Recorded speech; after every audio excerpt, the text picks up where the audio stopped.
Assalamualaikum warahmatullahi wabarakatuh.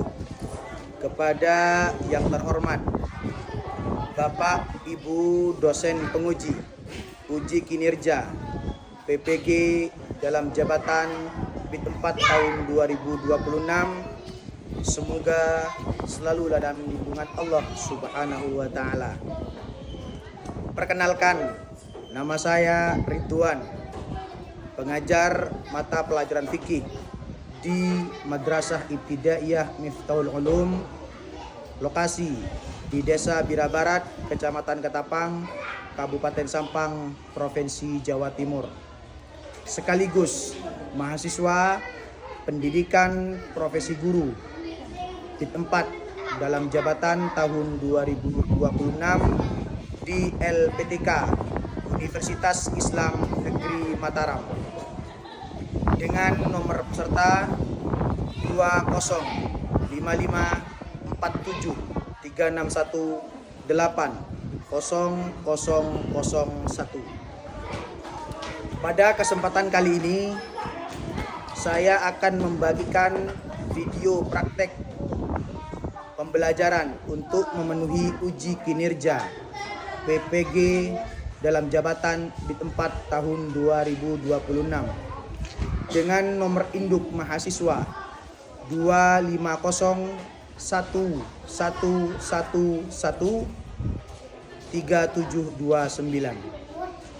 Semoga bermanfaat dan selamat menyaksikan. Assalamualaikum warahmatullahi wabarakatuh. Assalamualaikum warahmatullahi wabarakatuh. Selamat pagi anak-anak. Bismillahirrahmanirrahim. Sebelum pelajaran kita mulai, lebih baiknya saya absen terlebih dahulu. Saya absen terlebih dahulu ya.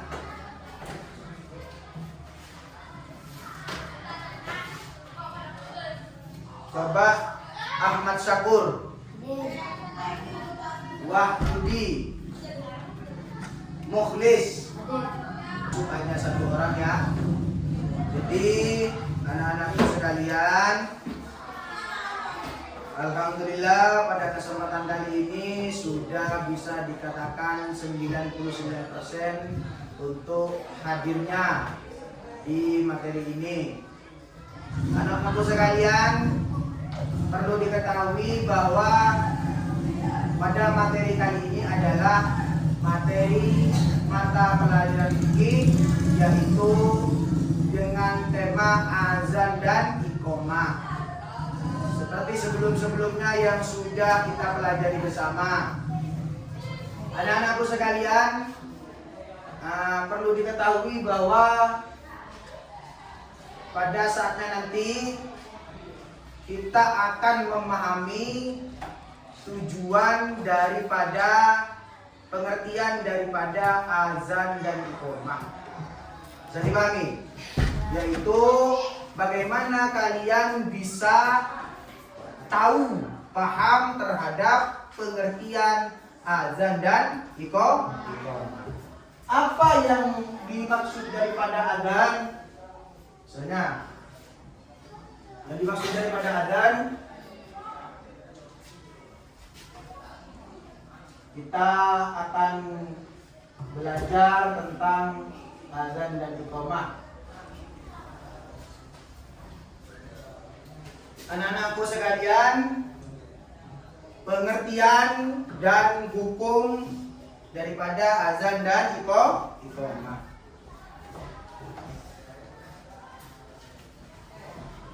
Apa yang dinamakan azan? Azan itu merupakan suara yang setiap hari kita dengarkan. Itu azan. Apa yang dimaksud daripada azan? Apa pengertian daripada azan? Azan adalah secara bahasa, azan itu adalah pemberitahuan. Sedangkan azan secara istilah adalah seruan atau pemberitahuan kepada semua khalayak orang muslim bahwa sudah saatnya tiba waktu sholat 5 waktu. Sholat 5 waktu diantaranya sholat zuhur, sholat asar, sholat maghrib, sholat isya, dan sholat subuh. Jika kita memang mendengarkan kalau di siang hari maka ada yang orang adzan, betul apa enggak? Orang adzan, Allahu Akbar, Allahu Akbar. Nah, begitu.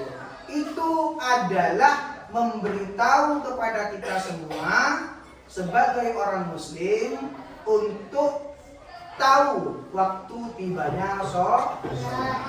Kalau di siang hari itu namanya sholat zuhur, kalau hampir sore itu namanya sholat asar, kalau sampai maghrib itu sore kayak mau malam itu sholat maghrib. Itu semuanya adalah pemberitahuan tentang waktu tibanya sholat. Itu.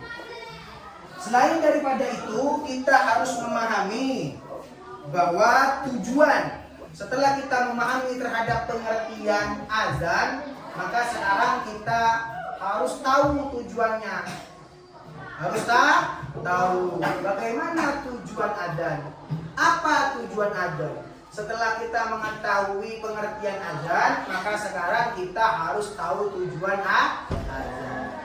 Apa tujuan azan? Agar supaya memberitahukan kepada semua orang Islam untuk melaksanakan sholat.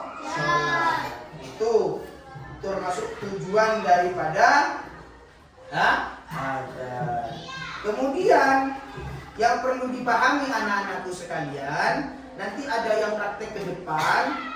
Orang azan itu disebut muadzin. Jadi orang yang azan, yang mengumandangkan azan itu adalah muadzin. Muadzin itu disebut orang yang azan. Kemudian kita sebagai orang Islam yang mendengarkan azan tersebut itu disebut muzaki. Jadi yang namanya orang yang azan itu muadzin, yang mendengarkan adalah muzaki. Kemudian di dalam ini juga sama-sama ada orang yang mendengarkan azan juga disebut muzaki tersebut. Itu adalah ketika ada orang yang melafalkan atau ada muadzin yang melafalkan azan, maka muzaki juga sama-sama menjawab lafal yang dikumandangkan oleh muadzin. Anak-anakku sekalian, perlu diketahui bahwa azan itu pertama kali disuarakan atau dikumandangkan pada tahun ke-1 Hijriyah. Dulu pada tahun ke-1 Hijriyah itu pertama kali suara azan dikumandang. Itu pertama kali. Kemudian yang pertama kali juga yang melafalkan azan atau yang mengumandangkan azan itu adalah sahabat Rasulullah Sallallahu Alaihi Wasallam yang bernama Sayyidina Bilal bin Rabah. Itu pertama kali pada masa Rasulullah. Pada masa Rasulullah pertama kali mengumandangkan azan adalah sahabat Bilal bin Rabah. Itu. Kemudian setelah kita memahami tujuan, juga pengertian, dan juga siapa secara sejarah yang pertama kali melaksanakan azan atau mengumandangkan azan, maka hari ini pada kesempatan kali ini saya akan melanjutkan materinya. Di antaranya adalah syarat-syarat menjadi muadzin. Jadi orang yang azan itu, yang menyuarakan itu, yang mengumandangkan suara azan itu ada syarat-syaratnya, anak-anakku. Di antaranya syarat-syaratnya adalah 1. Berdiri begini. Kemudian 2, harus menghadap kiblat. Jadi orang azan itu harus menghadap kiblat.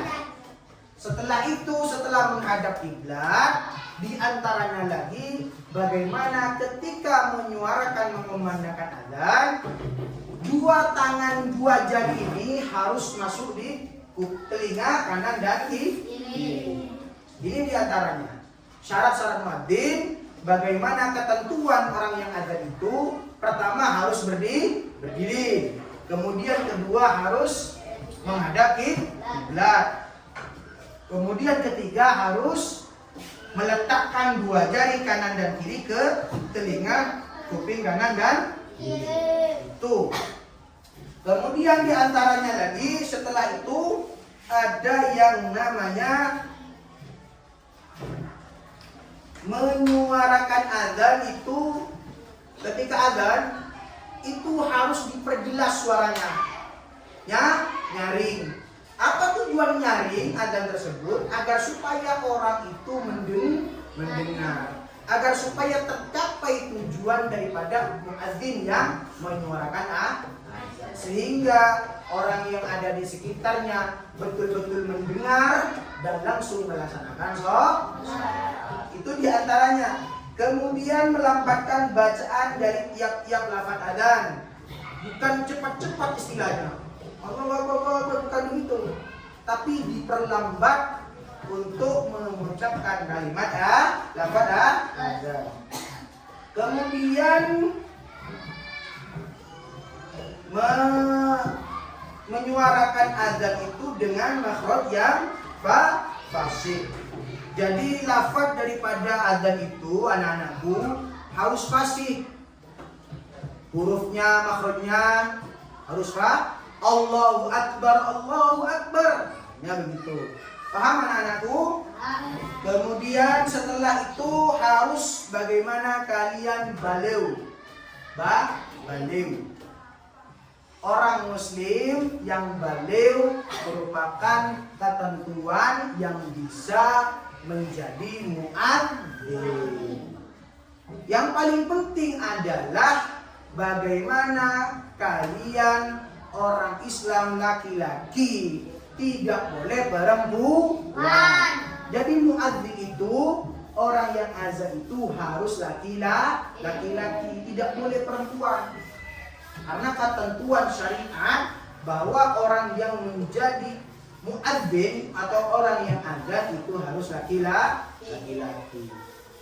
Perempuan gimana? Itu tidak boleh, karena ketentuan syariat yang harus menjadi muadzin adalah laki-laki yang baliw, kemudian yang mumayyiz, yang pintar makhrajul hurufnya, kemudian memenuhi syarat-syarat dan ketentuan azan. Begitulah anak-anakku sekalian, bisa dipahami? Kemudian setelah kita mengetahui bagaimana kita tentang pengertian, kemudian tentang tujuan, kemudian manfaat daripada azan, maka kita harus mengetahui hukum dari adanya azan. Bagaimana hukum azan? Yaitu hukumnya sunnah muakkad. Hukumnya sunnah muakkad. Siapa yang boleh menjadi azan? Setelah barusan saya perjelas kepada anak-anakku sekalian. Jadi selanjutnya setelah mengetahui itu, bagaimana kita bisa melafalkan? Paham?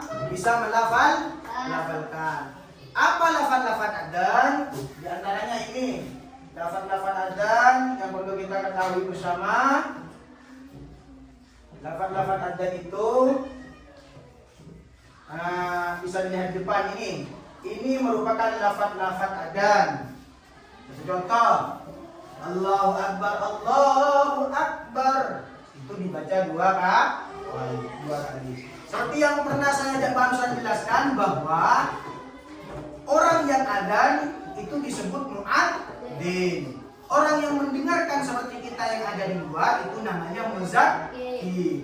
Jadi ketika muadzin mengumandangkan lafaz azan, seperti contoh Allahu Akbar, Allahu Akbar, maka muzakki atau orang yang mendengarkan harus menjawab lafaz azan.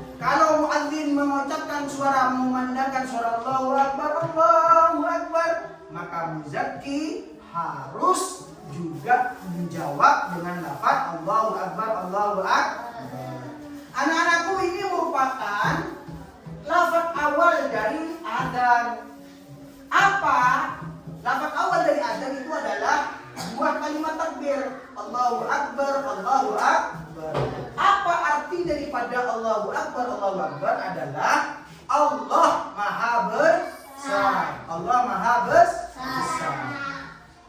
Jadi kemudian kalimat kedua atau lafaz kedua di kalimat adzan itu adalah asyhadu an la ilaha illallah. Asyhadu an la ilaha illallah.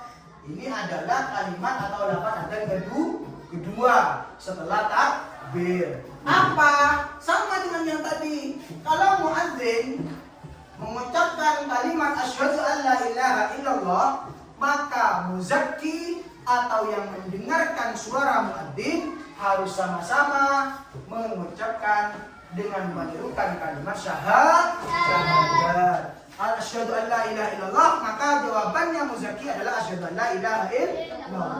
Apa arti dari kalimat asyhadu an la ilaha illallah? Ada yang tahu? Arti dari kalimat asyhadu an la ilaha illallah adalah apa? Aku bersaksi bahwa tiada Tuhan kecuali Allah. Bisa dipahami?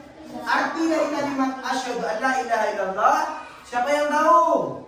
Aku bersaksi bahwa tiada Tuhan kecuali Allah. Ini kalimat nomor 2 daripada kalimat azan. Kemudian lafaz azan yang ketiga itu adalah asyhadu anna Muhammadar Rasulullah. Asyhadu anna Muhammadar Rasulullah. Misalnya begitu. Itu diulang 2 kali oleh muadzin. Dan juga sebagai muzakki sama-sama menjawab apa kalimat atau lafaz yang telah dibacakan oleh muadzin. Kalau muadzin mengucapkan kalimat asyhadu anna Muhammadar Rasulullah, maka muzakki sebagai pendengar harus menjawab asyhadu anna Muhammadar Rasulullah. Sekarang apa arti lafaz asyhadu anna Muhammadar Rasulullah? Yaitu aku bersaksi bahwa Nabi Muhammad adalah utusan Allah. Aku bersaksi bahwa Nabi Muhammad adalah utusan Allah. Sekarang lanjut. Terus kemudian lafaz adzan yang keempat, yaitu kalimat hayya 'alas shalah. Hayya 'alas shalah. Apa arti daripada hayya 'alas shalah? Apa arti daripada hayya 'alas shalah? Ayo mari kita melaksanakan sholat.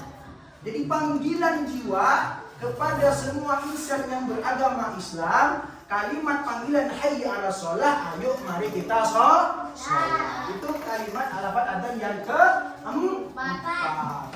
1, 2, 3, 4. Kemudian selanjutnya lafaz adzan yang selanjutnya adalah hayya 'alal falah. Hayya 'alal falah, hayya 'alal falah. Apa arti daripada kalimat ini atau lafaz hayya 'alal falah? Marilah mencapai kemenangan. Arti dari kalimat hayya 'alal falah, marilah mencari kemenangan. Kemudian selanjutnya setelah kalimat hayya 'alal falah sama dengan yang tadi. Hayya 'alal falah sama dengan yang tadi. Kalau muadzin mengumandangkan lafaz hayya 'alal falah, maka muzakki harus menjawab la haula wala quwata illa billah. Jadi setelah kalimat hayya 'alal falah, muadzin mengucapkan kalimat hayya 'alal falah, maka muzakki harus menjawab la haula wala quwata illa billahil aliyyil azim. Allahu akbar, Allahu akbar, la ilaha illallah. Maka selanjutnya anak-anakku sekalian, ketentuan daripada azan itu sendiri, bagaimana ketika sudah menyuarakan dan mengumandangkan azan, harus membaca doa setelah itu dikumandangkan pada ada sholat 5 waktu. Duhur, asar, maghrib, isya, dan subuh. Sekarang saya tanya, apakah ada perbedaan dari azan yang 5 waktu ini? Yaitu nada. Apa nadaku? Kalau di sholat subuh tambahan adanya adalah as-salatu khairum minan naum. Itu perbedaan antara azan pada waktu sholat yang lain. Kalau azan subuh, contohnya seperti ini. Allahu Akbar, Allahu Akbar, Allahu Akbar, Allahu Akbar. Asyhadu an la ilaha illallah, asyhadu an la ilaha illallah. Begini.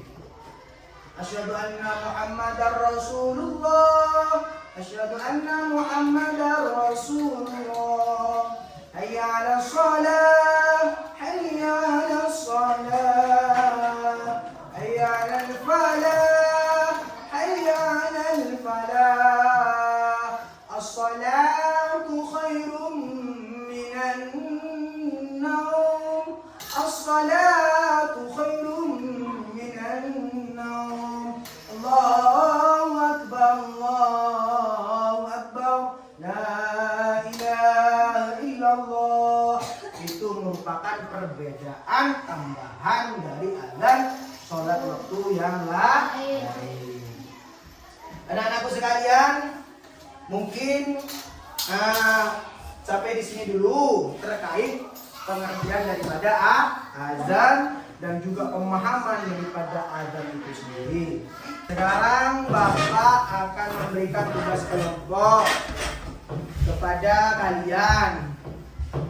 Ini dikerjakan ya, dikerjakan. Nah, kelompok 1 atas nama siapa? Kelompok 1 di mana? Oh iya itu kelompok 1. Kelompok 1 ini tugasnya di kesini semua berkumpul. Terus kemudian kelompok 2 di mana? Ini berkumpul. Kesinian mana berkumpul. Kemudian kelompok 3. Kelompok 3 di mana?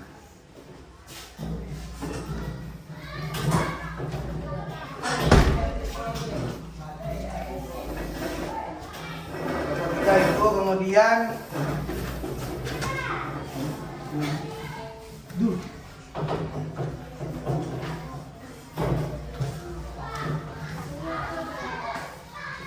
sudah. Terus dengan kekompakan pendapat semuanya harus disatukan karena ini adalah tugas kelompok.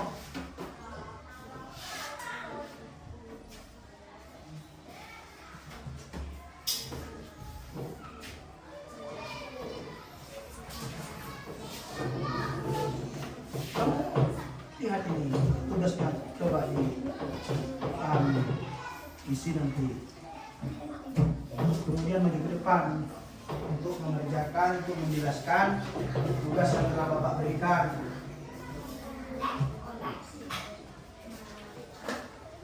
Sudah bisa.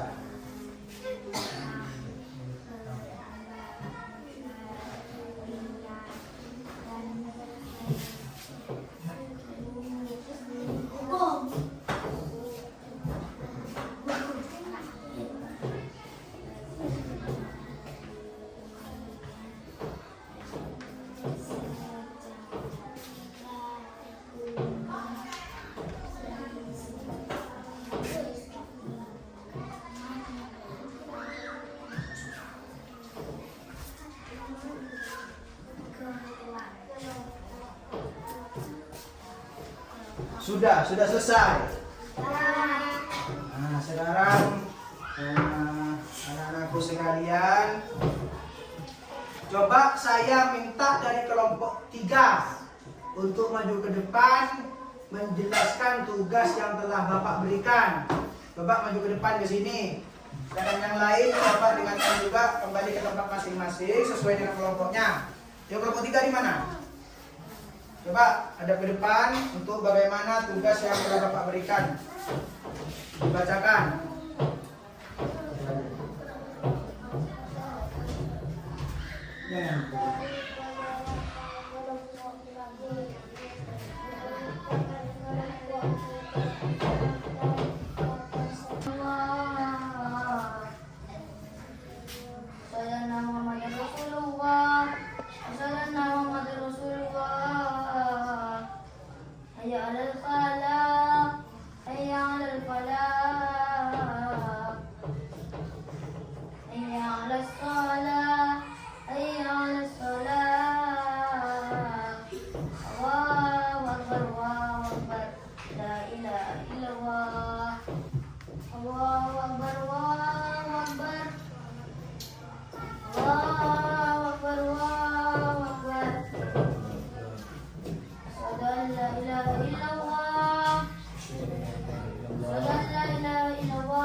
Ayalah saudara. Allahu Akbar, Allahu Akbar. Allahu Akbar, Allahu Akbar. Asyhadu an la ilaha illallah. Asyhadu an la ilaha illallah. Asyhadu anna Muhammadar Rasulullah. Asyhadu anna Muhammadar Rasulullah. Hayya 'alas shalah. Hayya 'alas shalah. Hayya 'alal falah. Hayya 'alal falah. Allahu Akbar, Allahu Akbar. La ilaha illallah. Ayo baca doa bersama-sama. Allahumma Rabbana bihi da'watil tammah wassalatil qa'imah ati sayyidina Muhammadin wasilata wal fadilah wasyarafa wad darajatal 'aliyah rafi'ah wa ba'asul maqaman mahmudan ladzi wa'atta innaka la tukhliqul mi'ad. Amin. Coba duduk kembali saudara Muhammad Mukhlis. Anak-anakku sekalian, untuk selanjutnya sekarang karena sudah melaksanakan pembelajaran terkait tema atau judul hari ini azan dan iqamah, dan alhamdulillah bisa dipraktekkan, ini bisa untuk melafalkan, menyuarakan azan dan iqamah. Yang perlu diketahui untuk anak-anak perempuan tidak boleh memandangkan kalimat tidak boleh. Jadi yang bisa siapa? Yang hanya anak laki-laki. Anak-anakku, Bapak sekarang akan menyimpulkan dari adanya mata pelajaran hari ini, yaitu azan dan iqamah. Azan adalah pemberitahuan atau seruan kepada masyarakat orang Islam untuk melaksanakan sholat, untuk tiba waktunya sholat. Tujuan daripada azan bagaimana memberitahu kepada khalayak orang Islam, perempuan ataupun laki-laki, untuk tahu terhadap waktu tibanya sholat. Selanjutnya, kedua, setelah pengertian kita saya sudah berikan, kemudian sekarang tujuannya itu, kemudian hukum. Bagaimana hukum daripada azan dan iqamah adalah sunnah mu'akkad. Dan ketentuannya hanya ada orang-orang yang menjadi muadzin atau orang yang azan, ada beberapa syarat-syarat tertentu. Di antaranya yang paling utama adalah orang laki-laki yang baligh. Orang yang pintar makhraj hurufnya adalah melafalkan azan dan iqamah. Begitulah anak-anakku sekalian terkait kesimpulan tentang pengertian, tujuan dan juga manfaat kepada semua khalayak orang Islam. Bagaimana kita semua memiliki manfaat tentang adanya azan dan iqamah. Itulah. Sekarang pelajaran sudah kita akhiri. Semoga kita semua sudah melaksanakan dan mengerti terhadap pelajaran yang telah Bapak sampaikan. Karena tadi sudah ada tugas kelompok, sudah terselesaikan dan bisa dijelaskan oleh anak-anakku sekalian. Dan kedua, sudah diberikan tugas mandiri, alhamdulillah nilainya nanti ada 80, ada yang 90. Kemudian yang ketiga, sudah alhamdulillah bisa melaksanakan materi dengan sempurna. Selanjutnya, kakak kelas siapa di sini? Kelas, silakan maju ke depan untuk memimpin doa sebelum kita pulang. Coba.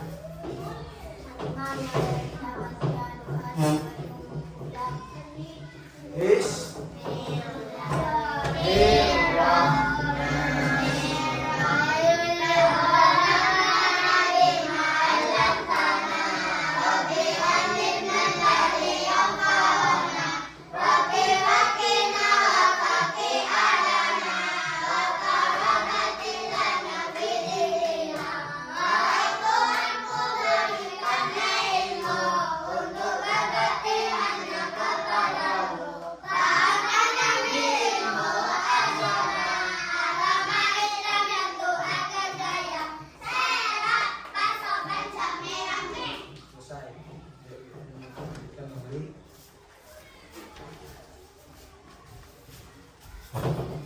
Sekarang mulai dari depan.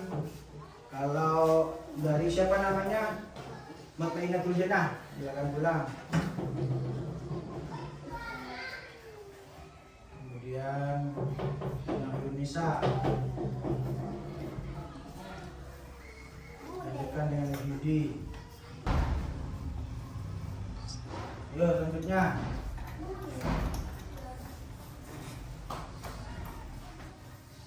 Selanjutnya Syukur. Terus Yudi.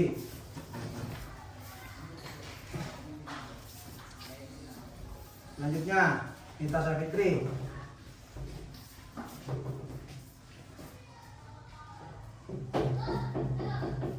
Satunya Muhammad Hidayat.